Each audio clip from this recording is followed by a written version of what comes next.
الحمد للہ رب العالمین۔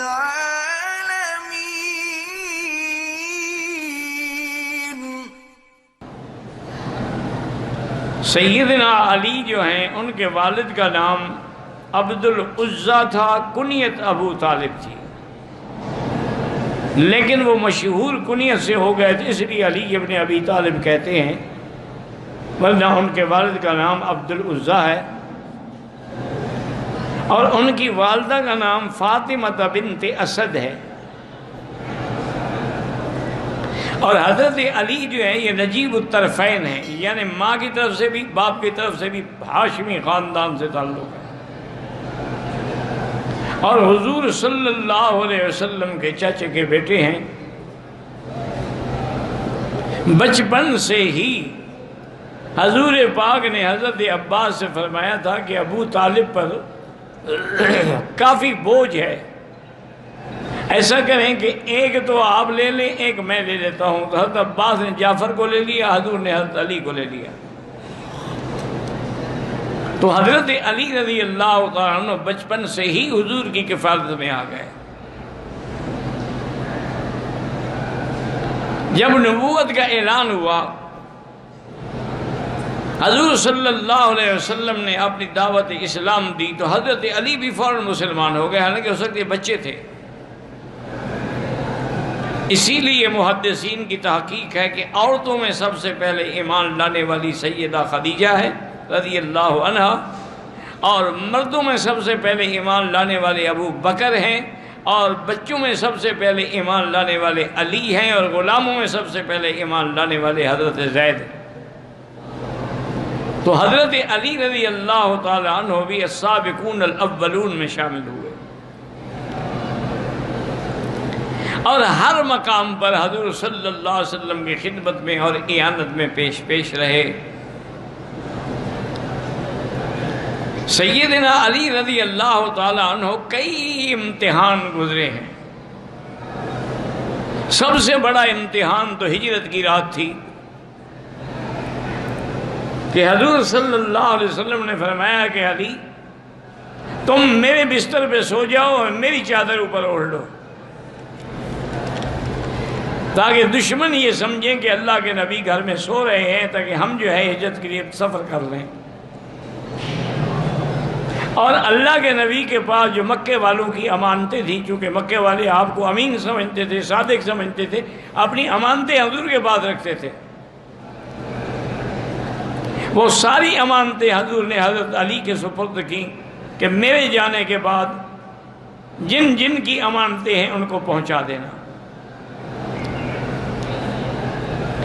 اور یہ امتحان ہے کیونکہ 60 آدمی مسلح حضور کے گھر کے باہر پیرے پہ کھڑے ہوئے ہیں اور قتل کرنا چاہتے ہیں۔ اس وقت بستر پہ سونا جو ہے اپنی موت کو دعوت دینا ہے، لیکن حضرت نے کہا کہ سمینا و حاضر یا رسول، میں بالکل تیار ہوں۔ حضور سیدنا ابی بکر کے ساتھ تشریف لے گئے، اور اللہ نے آپ کی مدد فرمائی۔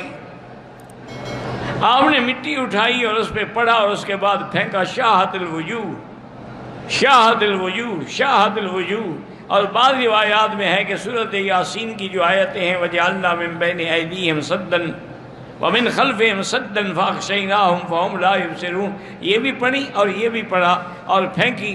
اللہ نے وہ مٹی سارے کافروں کی آنکھوں میں پہنچا دی۔ حالانکہ مٹی پڑے تو آدمی بے چین ہو جاتا ہے، آنکھ میں مٹی پڑ جائے، لیکن وہ ایسی مٹی تھی کہ ان کو غنود کی طاری ہو گئی، اور حضور صلی بڑے آرام سے اپنے گھر سے نکلے۔ اس لیے اللہ نے فرمایا تھا کہ وَمَا رَمَيْتَ إِذْ رَمَيْتَ وَلَٰكِنَّ اللَّهَ رَمَىٰ، میرے محبوب وہ مٹی صرف آپ نے نہیں پھینکی، آپ نے تو پھینکنے کا سبب اصل تو ہم نے پہنچائی ہے۔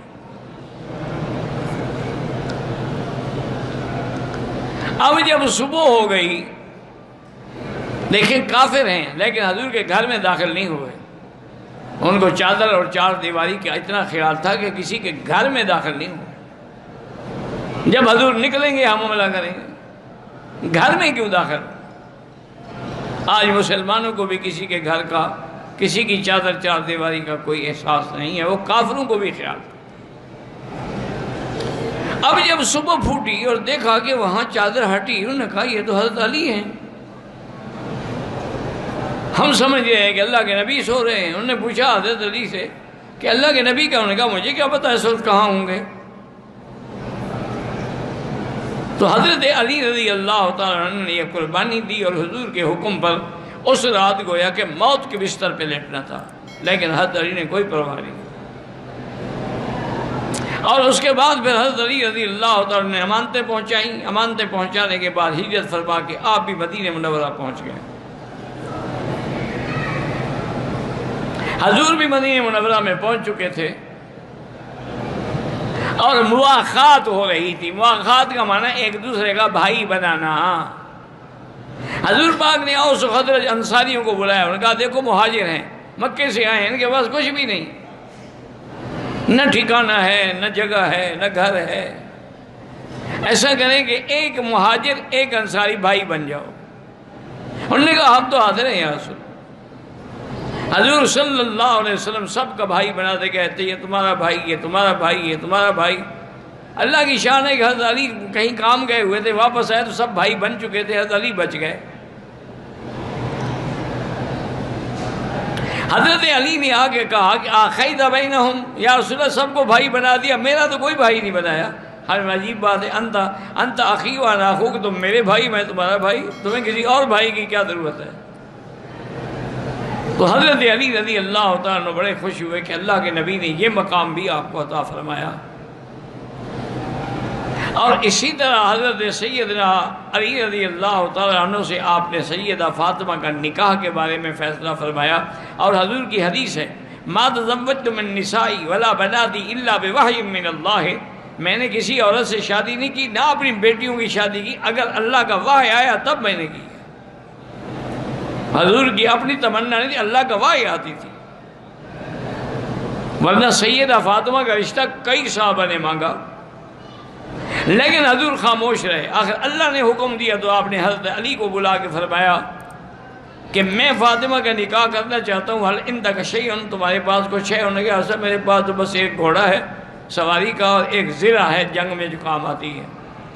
اور گھوڑا تو رہنے دو، تم نے جہاد کرنا ہے، زرہ بیچ دو اور اس کے جتنے پیسے آئیں وہ حق المہر میں دے دو سیدہ فاطمہ۔ حق المہر اتنی یعنی ضروری چیز ہے کہ حضور بھی بی بی عائشہ کو گھر میں نہیں لے آئے جب تک حق المہر ادا نہیں کیا۔ اور آج مسلمان حق المہر فرضی لکھوا لیتے ہیں، 10-10 لاکھ روپے دیتے ہیں نہیں۔ یہ بہت بڑا گناہ ہے اور حقوق العباد ہے، یعنی نتیجہ یہ ہوگا کہ آدمی بیوی کی وجہ سے جہنم میں چلا جائے گا۔ اتنا لکھواؤ جتنا دے سکتے ہو، اگر نہیں دے سکتے ہو پھر معافی مانگو، اپنے حقوق بخشوا لو زندگی میں۔ حضرت علی رضی اللہ تعالیٰ عنہ زرہ لے کے بازار میں گئے، 480 درہم حضرت علی نے اس کی قیمت لگائی۔ حضرت عثمان نے پیچھے سے کہا، آپ کے کندھے پہ ہاتھ رکھا اور کہا حضرت علی ایسا کرو، یہ زرہ میں خریدنا چاہتا ہوں، مجھے دے دو۔ آپ نے 480 درہم دیا اور زرہ لے لی۔ حضرت علی خوش ہو گئے کہ چلو الحمدللہ سیدہ فاطمہ کے حق المہر کا انتظام تو ہو گیا۔ جب جانے لگے تو عثمان نے پھر بلایا کہ علی ٹھہرو، وہ تو میں نے تم سے خرید لی تھی، لیکن اب میری طرف سے ہدیہ قبول کر لو شادی کا۔ وہ زرہ بھی انہوں نے واپس کر دی رضی اللہ تعالی عنہ وارضاہ۔ تو سیدنا علی رضی اللہ تعالی عنہ وہ خوش نصیب ہیں جن کا نکاح جو ہے فاطمہ بنت محمد صلی اللہ علیہ وسلم، حضور کی جو سب سے محبوب ترین بیٹی تھی۔ حضور کی ساری بیٹیاں محبوب تھیں، زینب ہے، ام رقیہ ہے، ام کلثوم ہے، لیکن سب سے زیادہ محبت حضور کو بی بی فاطمہ سے تھی۔ اور اتنا احترام کرتے تھے کہ بی بی فاطمہ اگر حضور کے گھر آتی نا ملنے کے لیے، حضور کھڑے ہو جاتے استقبال کے لیے۔ تو اسی لیے علماء نے لکھا ہے کہ کسی کے استقبال کے لیے کھڑا ہونا جائز ہے، شرط یہ ہے کہ اس کے دل میں تکبر پیدا نہ ہو۔ اور جب حضور تشریف لاتے بی بی فاطمہ کے گھر میں، بی بی فاطمہ کھڑی ہو جاتی، آپ کا استقبال کرتی۔ اسی طرح ایک دن حضور تشریف لائے سیدہ فاطمہ الزہرا کے گھر میں فرمایا این ابن امک، علی کہاں ہے؟ اس نے کہا حضور آج گھر میں کچھ بات ہو گئی، علی ناراض ہو کے گھر سے چلے گئے۔ آج مجھے کہاں چلے گئے؟ انہوں نے کہا مجھے کیا پتا ہے، میں تو گھر میں بیٹھی ہوں۔ حضور باہر نکلے، تلاش کرتے کرتے مسجد نبوی میں تشریف لائے۔ اس وقت تو کچا فرش تھا، مٹی تھی اور پتھریاں تھی، کنکریاں چھوٹی چھوٹی۔ تو حضرت علی رضی اللہ عنہ اسی پہ سوئے ہوئے ہیں اور ایک کچی اینٹ جو ہے وہ سرانے رکھی ہوئی ہے اور سارے بال بھی آپ کے اور بدن بھی مٹی میں ہے۔ تو حضور نے آپ کے بالوں کو صاف کیا ہاتھ سے اور فرمایا قم یا ابو تراب، قم یا آؤ مٹی کے باپ اٹھو۔ تو حضرت علی کی کنیت جو تھی وہ ابو الحسن تھی، چونکہ آپ کے بڑا بیٹا جو ہے حضرت حسن ہے، کنیت ہمیشہ پہلے بیٹے سے ہوتی ہے۔ لیکن جب حضور نے ابھی تراب کو نیت رکھ لی، انہوں نے فرمایا ابھی میری اب ابو الحسن کو نیت ختم، اب میری کنیت وہی ہے کنانی رسول اللہ، حضور نے میری کنیت رکھی ہے صلی اللہ علیہ وعلی آلہ وصحبہ وسلم تسلیما کثیرا کثیرا۔ تو یہ مقام بھی سیدنا علی کو ملا ہے کہ جن کی کنیت نے بھی حضور نے رکھی۔ اسی طرح مقام بدر میں جب صحابہ کا مقابلہ ہوا کفار قریش سے، اب دشمن کی طاقت تو 1000 تھی نا، اور مسلمان تو 313 تھے، اور بغیر کسی اسباب کے، بغیر کسی سلاح کے، بغیر کسی ہتھیاروں کے۔ تو قریش کے بڑے لڑاکا قسم کے لوگوں میں سے ولید، عتبہ اور شیبہ نکلے مبارزے کے لیے میدان میں، اور کہا کہ حل من مبارز ہے کوئی ہمارا مقابلہ کرے؟ 3 انصاری نوجوان نکلے، انہوں نے کہا کہ نہیں نہیں تمہارے ساتھ ہم نہیں لڑتے۔ تم کیا، تم لڑائی جانتے ہو؟ تم تو کھجوریں لگانے والے لوگ ہو، ہمارا مقابلہ کرنا ہے تو کسی قریشی کو نکالو، ہم آپ لوگوں سے نہیں لڑتے جو جنگ جانتے ہی نہیں۔ تکبر میں حضور نے حکم دیا تو حضرت علی بھی نکلے اور 2 نوجوان اور بھی نکلے۔ حضرت علی کے مقابلے پہ ولید آیا، وہ ان کا سب سے بڑا جنگجو تھا اور بہت بڑا لڑاکا اور بہادر آدمی تھا، لیکن اللہ کی شان ہے کہ حضرت علی نے اپنی ذوالفقار تلوار ذوالفقار سے 2 منٹ بھی نہیں لگایا، اس کی گردن کاٹ کے رکھ دی۔ تو پہلا فتح جو ہے بدر کے اندر، کامیابی جو ہے وہ بھی حضرت علی کو ملی ہے رضی اللہ عنہ۔ اسی طرح جنگ احد میں حضرت علی خود فرماتے ہیں کہ میں حیران ہو گیا کہ میں اس قدر بے جگری سے لڑ رہا تھا کہ ایک دفعہ میں دشمنوں کے بہت بڑے جتھے میں گھس گیا، لڑتے لڑتے دوسری طرف نکل گیا، پھر لڑتے لڑتے واپس آیا اپنے مقام پہ۔ اس انداز سے جرأت کے ساتھ لڑائی ہوتی رہی۔ صحابہ نے ایک دفعہ کہا بھی حضرت علی سے کہ حضرت یہ کیا کرتے ہو تم؟ ایک آدمی 2 کا مقابلہ کرتا ہے، 3 کا، 4 کا، 5 کا، 10 کا، یہ کیا ہے کہ تم سینکڑوں آدمی اندر گھس جاتے ہو؟ تمہارا وجود ہمارے لیے بڑا قیمتی ہے، ایسا تو نہ کیا۔ ہم نے فرمایا مجھ سے میری موت ڈرتی ہے تو میں کیوں ڈروں؟ صحابہ حیران ہو گئے، انہوں نے کہا علی کیا کہہ رہے ہو، موت ڈرتی ہے؟ انہوں نے کہا ہاں مجھ سے میری موت ڈرتی ہے۔ کیسے ڈرتی؟ انہوں نے کہا وقت سے پہلے آئے گی۔ انہوں نے کہا نہیں، انہوں نے کہا پھر میں جو کچھ بھی کرتا رہوں وہ تو وقت سے پہلے نہیں آئے گی، اور ڈرے گی، بھاگ جائے گی۔ وقت آئے گا تو آئے گی نا، تو جب وقت سے پہلے موت نے آنا نہیں تو میں اس سے کیوں ڈروں؟ اور یہ شرف بھی سیدنا علی کو ملا ہے کہ جب حضور زخمی ہوئے تو آپ کے زخموں کو دھونے والے حضرت علی ہیں، اور ایک چٹائی کو جلا کے اس کی راکھ بنا کے آپ کے زخموں پہ ڈالنے والی سیدہ فاطمہ الزہرا ہے رضی اللہ تعالی عنہ وارضاہ۔ تو یہ شرف جو ہے یہ بھی سیدنا علی کو ملا ہے رضی اللہ تعالی عنہ وارضاہ۔ اور اسی طرح حضور صلی اللہ علیہ وسلم غزوہ تبوک میں جب جانے لگے تو آپ نے حکم فرمایا کہ علی ایسا کرو کہ ہم سب جا رہے ہیں اور بہت بڑی ہمارا خطرہ ہے دشمن سے کہ روم والوں نے 1,00,000 فوج جمع کی ہے مدینے پہ حملہ کرنے کے لیے۔ ہم یہ چاہتے ہیں کہ ہم ان کے مقابلے پر حدود مدینہ سے نکل کے مقابلہ کریں تاکہ مدینے میں جنگ نہ ہو،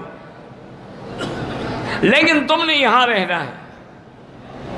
تو حضرت علی اداس ہو گئے، یا رسول اللہ میں جنگ میں نہ جاؤں تو خلفنی فی النساء والصبیان، آپ مجھے عورتوں اور بچوں میں چھوڑ رہے ہیں۔ ہارون خدا کے بندے اما ترضی ان تمنی بمنزلۃ ہارون من موسیٰ، کیا تم راضی نہیں ہو کہ جیسے موسیٰ علیہ السلام نے اپنے بھائی ہارون کو چھوڑا تھا میں بھی تمہیں چھوڑ کے جا رہا ہوں، لیکن لا نبی بعدی، میرے بعد نبی کوئی نہیں ہوگا کوئی آدمی۔ اس حدیث سے استدلال نہ کرے کہ حضرت ہارون نبی ہیں تو اس کے حضور کے بعد بھی نبی ہوں گے۔ تو یہ مقام بھی سیدنا علی رضی اللہ تعالیٰ عنہ کو ملا۔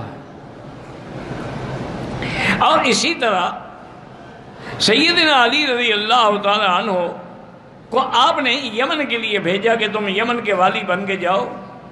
انہوں نے کہا یا رسول اللہ انا حدیث السن، میں نوجوان آدمی ہوں، میں کیسے ان کے درمیان میں گورنر بن کے فیصلے کروں گا؟ حضور پاک نے دعا مانگی، فرمایا اللہم اہد قلبہ واشرح صدرہ وسدد لسانہ، یا اللہ حضرت علی کے سینے کو کھول دو، اس کو ہدایت دو، اس کو حق پہ جما دو۔ حضرت علی فرماتے ہیں آپ کی دعا کا ایسا اثر ہوا کہ پھر مجھے فیصلے کرنے میں کبھی کوئی تکلیف ہی نہیں ہوئی۔ تو یہ مقام بھی سیدنا علی کو ملا۔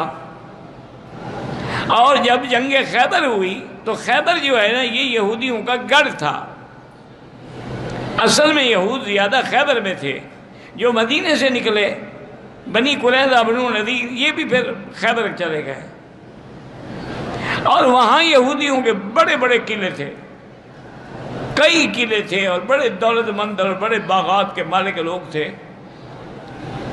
اللہ کی شان ہے سارے قلعے فتح ہو گئے، ایک قلعہ جو تھا نا قلعہ قموس بھی اس کو کہتے تھے، قلعہ مرحب بھی کہتے تھے، وہ فتح نہیں ہوا۔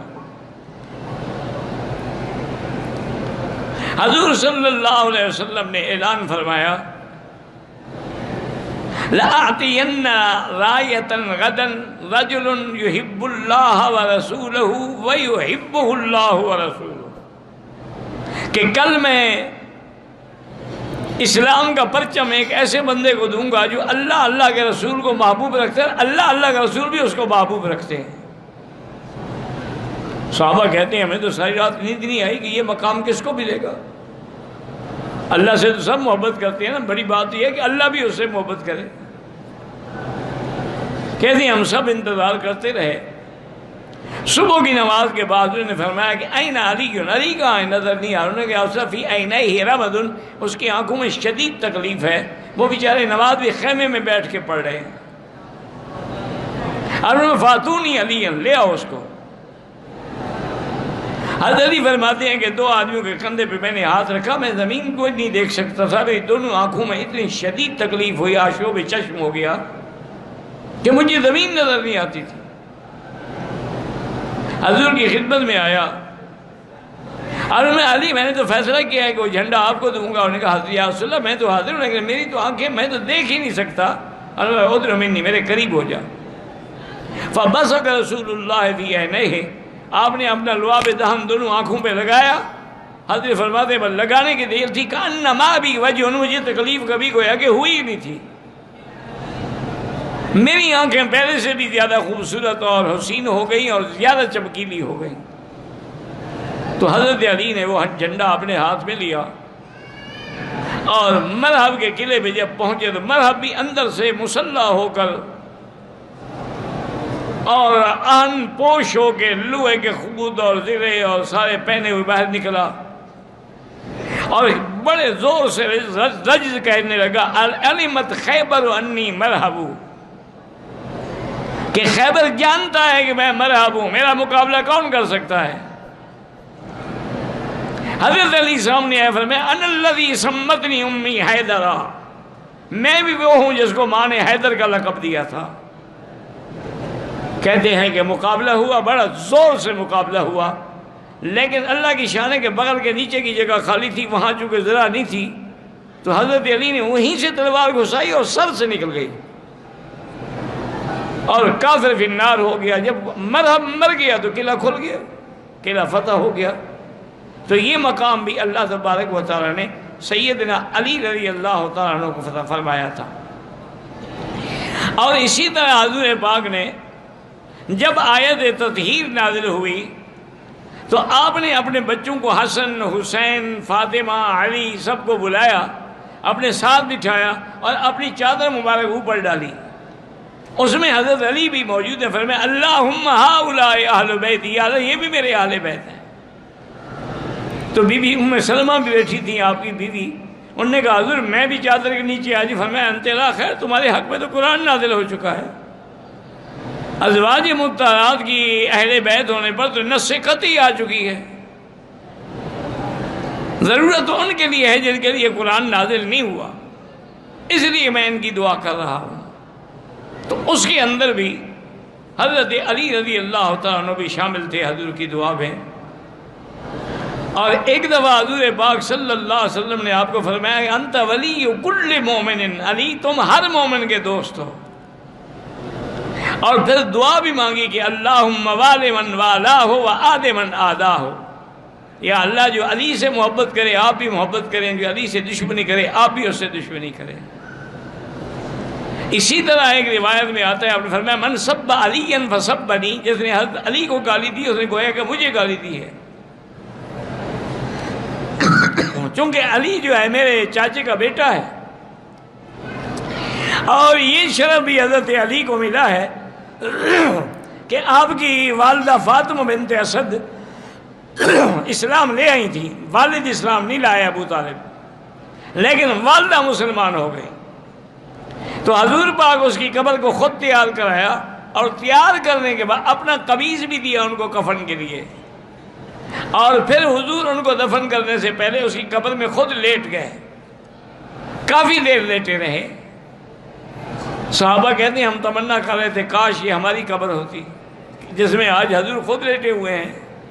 حضور پاک باہر تشریف لائے تو ہم نے کہا حضرت آپ نے تو بھائی، انہوں نے کہا اصل میں ابی طالب کے بعد سب سے زیادہ احسان جو ہے مجھ پہ اس عورت کے ہیں، فاطمہ بنت اسد کے، کہ اس نے ہمیشہ میرا لحاظ رکھا اور خیال رکھا، تو میں آج اس کو بدلہ دینا چاہتا تھا۔